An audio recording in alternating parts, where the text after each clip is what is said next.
Hey everyone, today we're going to look at another mechanical advantage problem. You'll likely see this on a deck gen exam. How much force would be required to lift a weight of 200 pounds using a gun tackle rigged to disadvantage, disregarding friction? So step one is to find our givens. We have a weight of 200 pounds. We also need to identify the mechanical advantage. You do that by looking at this Coast Guard diagram.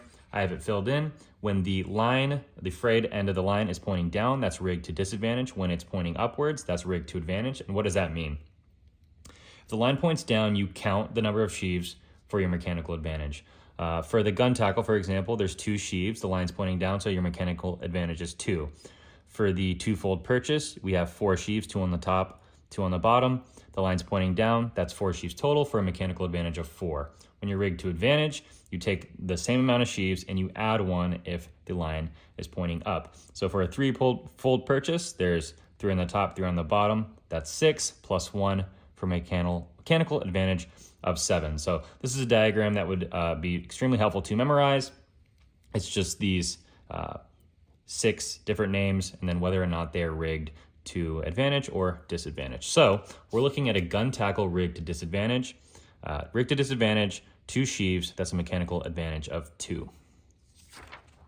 So we've identified our mechanical advantage of the gun tackle, rigged to disadvantage of 2. Now we want to plug into the equation and solve. So our force equals our weight of 200 over our mechanical advantage of 2 for a force of 100 pounds.